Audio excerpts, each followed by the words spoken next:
Terry Thompson joins us every other Thursday on News Radio 1310, KLIX, and News Radio 1310.com, and updates on activities with Idaho Fish and Game. We're at 26. Coming up on 7:51, Bill Colley, too, on Magic Valley this morning. We were just talking off air. We're still having issues with mountain lions in the Wood River Valley. Yeah, and when I say we issues, so the department at our Magic Valley regional office continue to get reports daily of mountain lion sightings up in the Wood River Valley. I guess it was a week ago today. I was up there with some of my coworkers, and we got a report of a large male mountain lion very close to a house inside Ketchum city limits. And we went to investigate, and sure enough, there's this big tom, 25 feet from the back door of this house. And so we used some hazing techniques, shotguns using rubber slugs and buckshot to encourage the lion to leave, using some painful stimuli.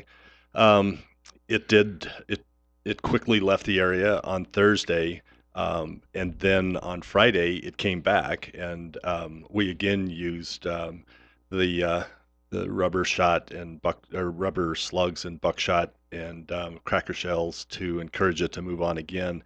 But then what we found is in its daybed, it had cached a calf elk.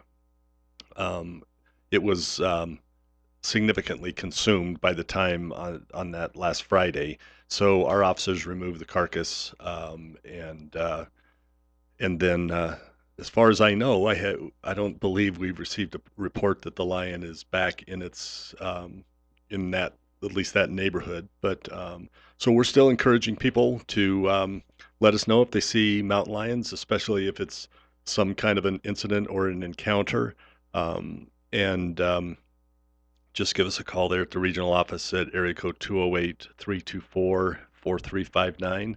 But the biggest thing I think I just want to keep reminding people is, and lions are everywhere throughout Magic Valley, not just in Wood River Valley, but be alert, be vigilant, be aware of your surroundings.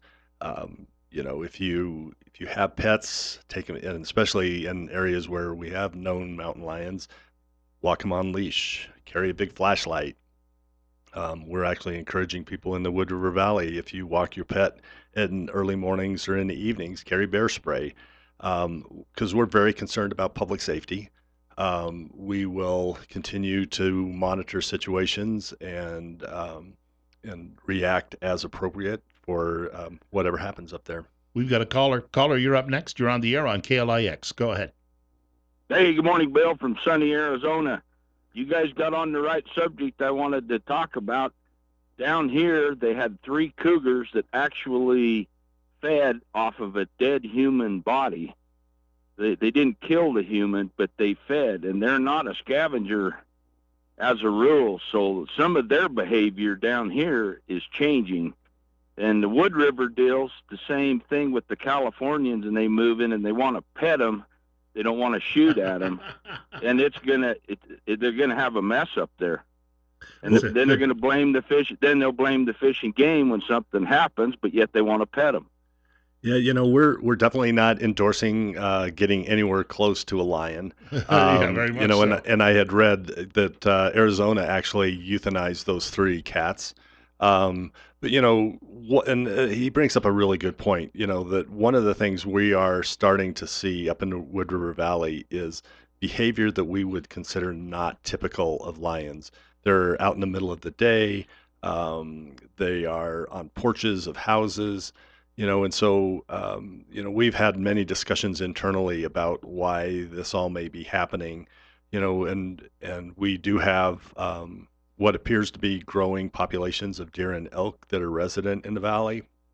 And when you start to concentrate prey for mountain lion, which are deer and elk, it's just logical that the predator will follow. So this is probably a really good reminder that we highly discourage people from starting to feed deer and elk in their yards and pastures because, when you start concentrating prey, you just increase that opportunity for a predator to be right in your own backyard.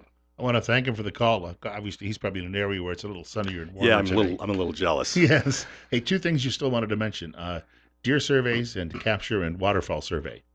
Yeah, so this time of year we do a number of different monitoring of populations. Myself and several other staff were down on the Hagerman Wildlife Management Area this last Monday morning doing a waterfowl census. Um, uh, Craig White put a little note on these. It said, "What a blast without the blast." It was, it's one of those things. Another one of those days when you pinch yourself and say, "I actually get to do this kind of work." But it's important so that we can know kind of trends over time, what our waterfowl populations are doing. But then also, we've been conducting aerial flights over the last several weeks, doing what we call herd composition, looking to see, do some observations in terms of counts, and primarily what we're very interested in looking at is kind of the doe to fawn ratio, because that gives us a sense of how productive the female part of the population was this last summer when they had their fawns, and so then that helps us in looking at how healthy our populations are going to be going forward. Helps us with season setting. So just some very preliminary numbers from our staff.